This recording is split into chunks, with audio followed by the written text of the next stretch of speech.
Namaskar. A warm welcome to World News, an Indian perspective on All India Radio. This is Manoj Singh Rana, and with me is Prashant Kumar Sinha, bringing glimpses of major developments of the day from across the globe. Over the next half an hour, we shall bring for you the latest from the world of politics, economy, sports, entertainment and more. In this edition, we have an exclusive interview with Dr. Yasmin Ali Haq, Unicef representative to India. As the world fights the COVID-19 pandemic, we begin the program with a message of caution to stay safe and protected by following these 3 simple steps. Wear a face mask, maintain social distancing, and focus on hand and face hygiene. The headlines. India's Health Ministry reviews preparedness for the world's largest COVID vaccination rollout. CoWIN digital platform set to drive the campaign. US decides to lift self-imposed sanctions inhibiting relationship with Taiwan. US strongly condemns Iran over threats to expel nuclear watchdog IAEA inspectors in Iranian parliament. 2 Chinese nationals arrested in instant loan case. Indian sleuths tracking down larger network in the country. Black boxes from the remains of crashed Sriwijaya airjet retrieved by Indonesian authorities. In cricket, ICC condemns racist abuses against Indian players in Sydney. And chasing a target of 407 runs set by Australia, India were at 98 runs for the loss of 2 wickets in Sydney Test.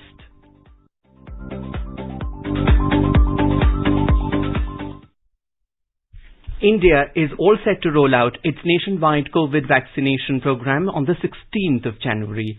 In the run-up to the mega exercise, the digital infrastructure is ready in the form of CoWIN software platform, which forms the backbone of the last-mile vaccine administration. India successfully conducted its 3rd dry run of COVID vaccinations on Friday. The Union Health Ministry held a meeting with administrators from states and union territories on Sunday on the CoWIN software and assessed the preparedness. The feedback from the states and UTs on the CoWIN software and its operational use from the dry runs was discussed in detail. The CoWIN is a digital platform to be used to effectively roll out and scale up the mechanism for the COVID vaccine distribution system. More on the software in this report. CoWIN, or the COVID-19 Vaccine Intelligence Network, is an indigenous software developed for the real-time tracking of the vaccination process. CoWIN 20 app is divided into 5 modules. These are Administrator, Registration, Vaccination, Beneficiary Acknowledgement and Report module. The government has already selected around 300 million people as a prioritized population groups for COVID-19 vaccination program. These groups include people with comorbidities, frontline health workers, people over 50 years of age, amongst others. Speaking on the utility of the CoWIN app to ensure that these priority groups get the necessary 2 doses of the vaccine, Dr. V.K. Paul of the Niti Aayog said that digitized database will be used to monitor the saturation of the priority groups in real time. को vaccine देने के लिए इनके databases तैयार किए गए हैं और ये जो डाटाबेसेस हैं ये सब डिजिटाइज्ड हैं और इन डाटाबेसेस को हमने एक CoWIN COWIN करके एक डिजिटल प्लेटफॉर्म बनाया है। उसमें ये डाटाबेसेस अपलोड किए हैं ताकि इनमें से किन लोगों को वैक्सीन का पहला डोज मिला, किन को दूसरा डोज मिला, किन को दोनों डोज मिल गए, उसको हम मॉनिटर कर सके रियल टाइम पर। उसी से पता चलेगा कि आपने किसी एक प्रायोरिटी ग्रुप को पूरी तरह से सैचुरेट किया कि नहीं। The government had earlier announced the launch of CoWIN Grand Challenge for strengthening the COVID Vaccine Intelligence Network system. The top 5 applicants to this challenge will be provided the CoWIN application programming interface to prove the efficacy of their solutions for possible integration with the platform. This is Ripti Srivastava for World News, All India Radio. Myanmar has ordered 30 million doses of COVID-19 vaccine from India, which are expected to arrive by February. The vaccine selected is the Serum Institute of India's COVID-19 vaccine called Covishield. Yuzo Hite, the President's Office Director General, said the government has chosen the vaccine because it could be stored at 2 to 8 degrees Celsius. This makes it more suitable for Myanmar's climate. Myanmar State Councillor Aung San Suu Kyi had announced earlier that her country will get the COVID vaccine from India and a contract has been signed. India has become the second largest manufacturer of PPE kits and suits in the world in a record 3 months' time. Union Minister for Textile and Women and Child Development Smriti Irani made this announcement on Sunday. Beginning with the coronavirus-induced lockdown in March 2020, India massively ramped up its PPE manufacturing capabilities with the push towards a self-reliant India. The minister was speaking at the inauguration of the Surat International Textile Expo, SITEX, at Surat. The 3-day exhibition is aimed to promote the brand Surat by highlighting the strength of the textile sector. Around 20 textile machinery manufacturers, including international exhibitors, are participating in this event. The United States of America is continuing its COVID vaccination program, Operation Warp Speed. In a statement, Acting Secretary of Defense Christopher said that 6,500 additional vaccines were distributed to the American people on Saturday. With this, the total number of vaccine doses distributed is 22,872,925, the statement read. France has approved the COVID-19 vaccine produced by Moderna for people of 18 years of age and above. The French National Health Authority said that it had approved the vaccine. The French regulator's approval comes 2 days after the EU drug regulator approved the Moderna vaccine. Meanwhile, the French city of Marseille saw its COVID-19 curfew to a further 8 departments. According to reports, police announced on Saturday that 21 people had tested positive for the new strain of COVID-19 first detected in England.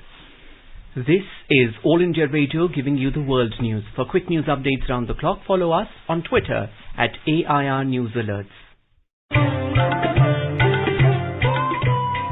3 steps to stay protected and stay safe from COVID-19. Wear face mask, 2 gaz ki duri to maintain social distancing, maintain hand and face hygiene. 9 rapid response teams have been deployed and control and containment operation is underway in some states in India after the confirmation of avian influenza positive samples in poultry. The Animal Husbandry Department has issued advisories to the affected states so as to avoid further spread of the disease. So far, the disease has been confirmed from 7 states. Test reports of the samples sent to the design laboratory from Delhi, Maharashtra are still awaited. Control and containment have been completed in 2 affected districts of Kerala. Post-operational surveillance program guidelines have been issued in the state. The United States of America on Saturday decided to lift self-imposed restrictions to the U.S.-Taiwan relationship. U.S. Secretary of State Michael R. Pompeo, in a statement, called Taiwan a vibrant democracy and a reliable partner of the United States. He stated that the U.S. will have no more of the complex internal restrictions with respect to Taiwan in an attempt to appease the communist regime in Beijing. The statement mentioned that the 2 democracies share common values of individual freedom, the rule of law and the respect for human dignity. In another development, the U.S. has strongly condemned Iran's stated threats to expel all IAEA watchdog inspectors unless all sanctions against it are lifted. The threat was made by a member of the parliamentary leadership in Iran. A statement to this effect was issued by U.S. Secretary of State Michael Pompeo. It said that the Iranian regime is using its nuclear program to extort the international community and to threaten regional security. The statement referred to the fact that Iran has a legal treaty obligation to allow IAEA inspectors access pursuant to Iran's NPT-required safeguards agreement. The United States of America has urged Pakistan to hold the 26/11 Mumbai terror attacks mastermind Zaki-ur-Rahman Lakhvi accountable for his involvement in terrorist attacks. In a tweet, the U.S. Bureau of South and Central Asian Affairs said that Lakhvi's crimes go far beyond financing terrorism. It added that it was encouraged by his recent conviction. U.S. designated terrorist and Lashkar-e-Toiba elite operations commander Zaki-ur-Rahman Lakhvi was sentenced to 15 years by a Pakistani court on charges of terror financing. India has termed the move as farcical in light of the fact that it has come days ahead of the Financial Action Task Force FATF plenary in February. The FATF in its 2020 plenary had maintained Pakistan in the grey list of the financial watchdogs list pending review of its actions on 6 major items of interest. The outgoing US Ambassador to India, Kenneth Juster, along with Union Minister Hardeep Singh Puri and Delhi Deputy Chief Minister Manish Sisodia, broke ground on Friday for a new Chancery building for the US Embassy in New Delhi. In a statement, the US Department of State said it highlights the deepening ties of friendship that underline the US-India Comprehensive Global Strategic Partnership. Meanwhile, U.S. Secretary of State Michael R. Pompeo said that the U.S.-India defense trade grew from near zero in 2008 to over $20 billion now. In a tweet on Friday, he mentioned the sales of C-17 transports, Apache and MH-60R helicopters and P-8 maritime patrol aircraft in this regard. In the southern Indian state of Tamil Nadu, the Central Crime Branch of the Chennai Police has sought more details on two Chinese nationals arrested in connection with the instant loan case. More locals who are connected with the case have also been arrested and are in police custody in Chennai. The scam was exposed after a probe into a complaint by a victim in Chennai. He had sought a loan of rupees 5,000 through an app and ended up in a mess of having to pay 4 lakh rupees. The police commissioner, Mahesh Agarwal, told AIR that the Chinese nationals were overstaying without visa. He told that procedures were followed to obtain information. More from our correspondent. The arrested Chinese nationals had operated through a prime accused from China using the DingTalk app. Authorities told that more than 25,000 people have been cheated by them. Efforts are on to nab more people in other states too. The loan operation was done through 45 apps like MyCash, Aurora Loan, Quick Loan, D-Money, Rapid Loan, Easy Cash and New Rupee. Joy, All India Radio for World News from Chennai. Indonesian authorities have located the black boxes of the Sri Vijaya air jet that crashed into the sea soon after taking off from the capital Jakarta yesterday. Navy divers have found wreckage from flight SJY-182 after locating a signal from the aircraft's fuselage. Commander of the Indonesian National Armed Forces, Marshal Hadi Tjahjanto, said the locations of flight SJ-182's 2 black boxes have been identified. The Boeing 737-500 en route to Pontianak in West Kalimantan disappeared from radar screens minutes after taking off. Human remains and plane wreckage have been pulled from the crash site of the jet that plunged into the ocean minutes after takeoff with 62 people on board. A command post has been set up at the Kramat Jati Police Hospital in Jakarta to identify the crash victims. Prime Minister Narendra Modi has expressed condolences to the families of those who lost their lives in the unfortunate plane crash. In a tweet, Mr. Modi said India stands with Indonesia in this hour of grief. Much of Pakistan plunged into darkness due to a massive electricity blackout overnight. Reportedly, electricity was partially restored on Sunday in parts of the country. The power breakdown left all major cities, including the capital Islamabad and commercial hub Karachi, without electricity for hours. Power Minister Umar Ayub Khan in a news conference confirmed that the shutdown was caused by a technical fault in the Guddu power plant in southern Pakistan shortly before midnight on Saturday. Saturday night's power outage was one of the several reported from Pakistan. These have been blamed on the country's fragile distribution system. India's Road Transport and Highways Ministry will spend over 1,200 crore rupees to create infrastructure for safe movement of wildlife on the national highway. Environment Minister Prakash Javadekar shared this information in a tweet. This includes construction of underpasses on the Nagpur-Jabalpur National Highway, which passes through the Pench National Park, and also at highways including Gadchiroli-Chandrapur and Chimur-Vadodara. World Hindi Day is being observed today. The day is commemorated every year with the objective to promote use of Hindi language abroad. On this day in 2006, the first World Hindi Conference was held in Nagpur with the aim to promote the language worldwide. Information and Broadcasting Minister Prakash Javadekar extended his best wishes to citizens on the occasion of World Hindi Day. Education Minister Ramesh Pokhriyal Nishank shared his greetings on the occasion. In a tweet, Mr. Nishank said that the languages play an important role in the social, political and cultural development of a country. He said it is an important link in the unity and integrity of the entire nation. The minister said Hindi language is the key to establishing unity in diversity. UNESCO Director General Audrey Azoulay said Hindi is one of the most spoken languages of the world. She said on World Hindi Day we celebrate linguistic diversity to better understand each other. Indian Embassy in France shared a video of French citizen Nicolas, who is greatly influenced by Indian culture and Hindi. He has been doing research on poetic contemplation of veteran Hindi poet Kunwar Narayan for the past 2 years. नमस्ते, मेरा नाम Nicola बुआ प्रिंसिपातो है। मैं France से हूँ, Paris से हूँ और इनाल्को में अपना पीएचडी शोध कर रहा हूँ और हिंदी भी पढ़ाता हूँ। आज बड़ा शुभ दिन है हिंदी के लिए। हिंदी भाषा ने मेरे जीवन में एक बड़ी भूमिका निभाई है और आज भी निभा रही है। भारतीय संस्कृति ने अपनी भाषा से मुझ पर एक गहरी छाप छोड़ी है। The embassy also shared video of Gail Binakio, who expressed her views on her relationship with the Hindi language. नमस्ते, मेरा नाम गैल बिनाकियो है।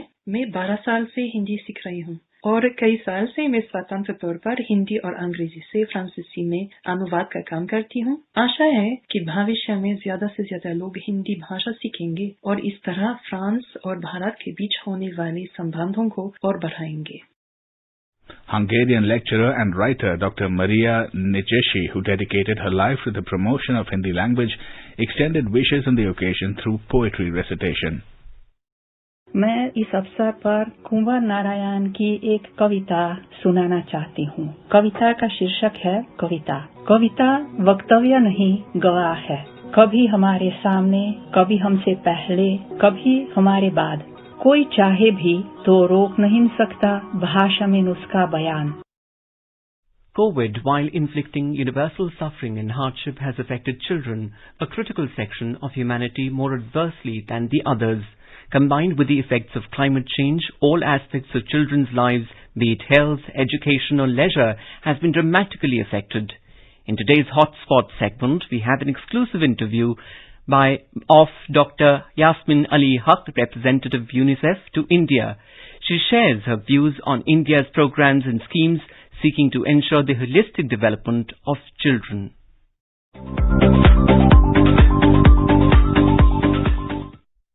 Namaskar. Today we have with us Dr. Yasmin Ali Haq, Unicef representative in India. Welcome, Dr. Haq. Thank you and namaskar to everyone. Dr. Haq, you represent UNICEF in India. It has contributed a lot towards the welfare of children. For the benefit of our listeners, can you share what are the key areas in which UNICEF works and what are the major programs in which UNICEF has been associated with the Government of India and its agencies? And how effective has been this collaboration? So UNICEF has been present in India for 70 years. I'll give you a few examples. We've been proudly with our partners working with India to end polio in India. We've worked a lot in bringing parity into education, enrollment. We've been a proud partner with the government on Swachh Bharat, which has led to amazing achievements. And of course, the Poshan Abhiyan is another area where we have been working very closely with the government in addressing the whole issue of malnutrition. Yet another aspect of collaboration is generating evidence-based best practices. India has been one of the most active contributors to UNICEF. Can you share some good examples? So one of the best practices, as I mentioned, is of course the Swachh Bharat, how we have worked to change behavior towards using sanitary latrines, and also designs and how government and communities can work together to bring about this change. The other example that we take from India is that of setting up the integrated child development system, whereby we see in Anganwadi centers how children come together for early stimulation, for the parents to be educated, for nutritional monitoring. So these are some of the good examples that we have been portraying that India has contributed to many countries across the globe. India has undertaken a series of policy measures for the benefit of women and especially of children. How do you look at India's achievement in this area? So India, of course, shows a wide toolkit for other countries to look at. When we look at areas like, Beti Bachao, Beti Padhao, and the work that is ongoing as part of that to reduce underage marriage, to reduce child marriage, we've seen how in different states there has been a big push. It's been a political imperative to stop child marriage, but it's been accompanied by the type of incentives that are needed. So, for example, we see social protection measures or social protection schemes that have been announced in states like Bihar, Jharkhand, West Bengal, whereby families are eligible to schemes when they have girls born in the family. And it's an incentive to keep the girls in school and out of marriage. So it's very important for us to work hand in hand to bring evidence and solutions, working with government. And the big impact we have in India is that government then takes it to scale. So it's been really a good partnership around these issues. Dr. Haq, we are living in an era of COVID-19 pandemic. It has thrown open several new challenges. One of the concerns has been that the pandemic might have delayed the immunization schedule for millions of children across the globe. How Unicef has been trying to overcome these challenges? So you're very right, and this has been one of the bigger concerns as a COVID impact. Our focus has been in supporting the government, especially the Ministry of Health and the Ministry of Women and Children, to see how we can support them in reopening the services, in starting the service in a manner that also looks at catching up with the lost time, and also in a manner that allays the fears, because we know COVID has created a lot of fear among families. So whether it's immunization or it's services for preventing and detecting and treating malnutrition, we have to keep it going. And I really hope our audience will encourage everyone they know to avail the services that are now available. Dr. Haq, what message you want to give our listeners in this challenging time? My plea to everyone would be, let's all work together to prevent COVID-19. Let's also not stigmatize those who have had it. Let's find ways of working in the community to support them.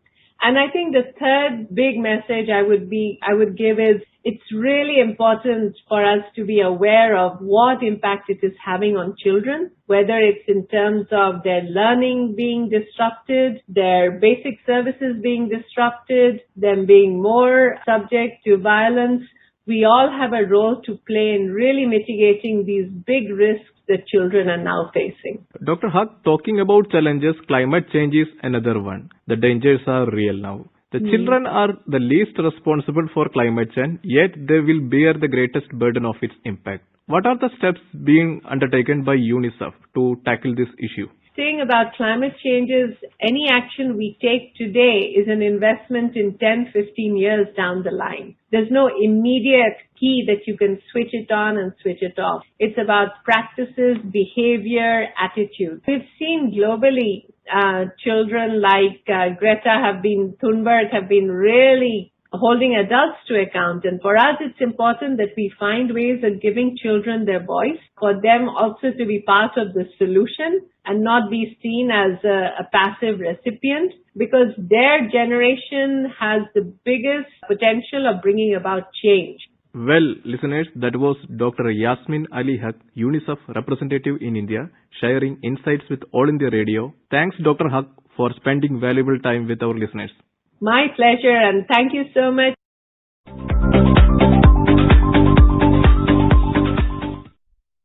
In Kazakhstan, elections are taking place today to the Majlis, the lower house of parliament, as well as the Maslikhats, local representative bodies.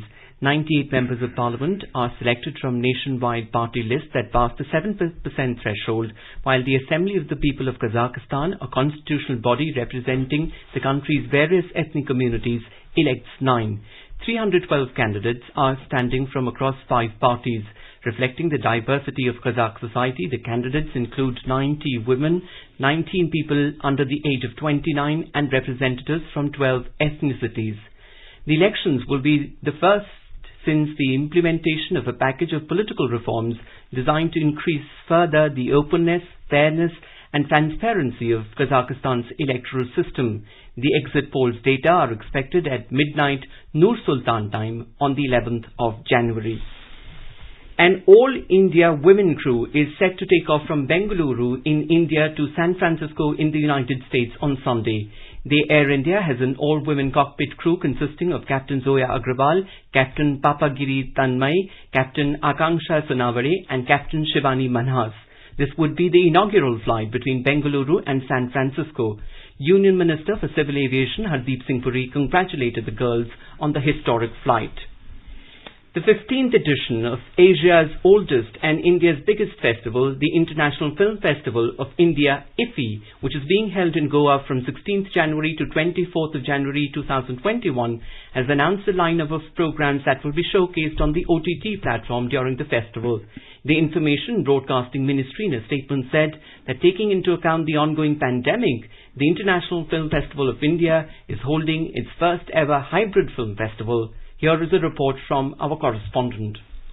This year, IFFI will organize a few of its events on the OTT platform for its audience. It includes retrospective films like Live Flesh, Bad Education and Volver of Spanish filmmaker Pedro Almodovar and The Square and Force Majeure of Swedish film director Ruben Östlund. Besides, the festival will have masterclasses in conversation sessions, live telecast, screening at OTT platform, question and answer sessions and film appreciation session. With Anand Kumar's report, Swati Rakheja for AIR News.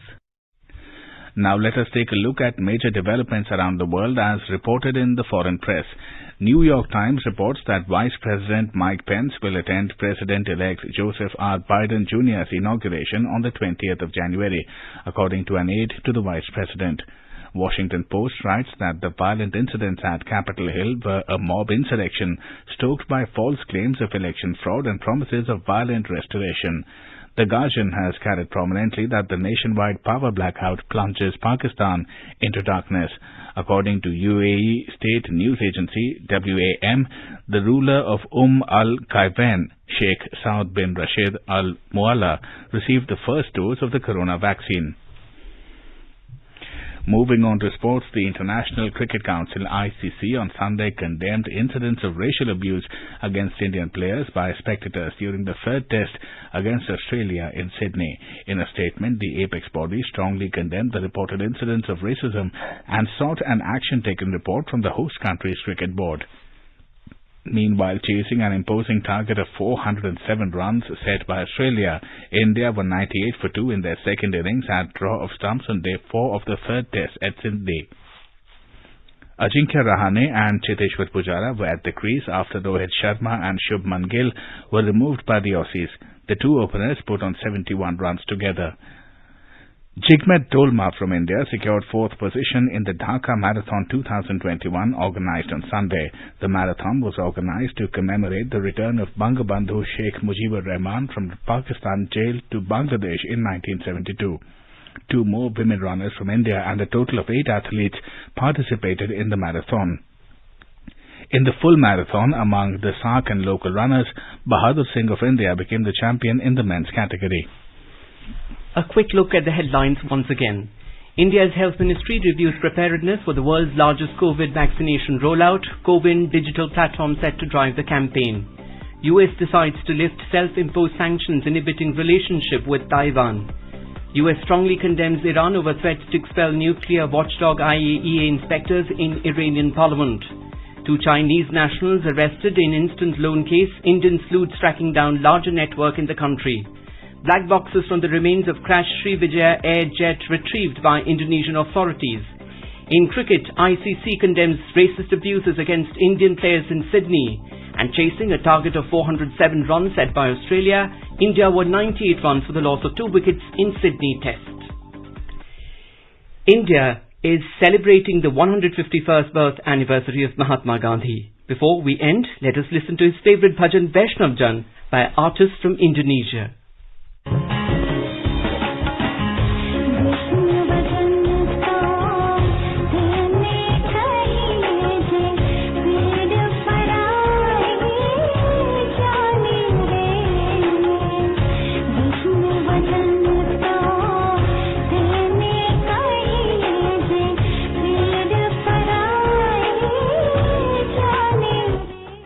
with that, we end this bulletin. See you at same time tomorrow with the next edition of World News.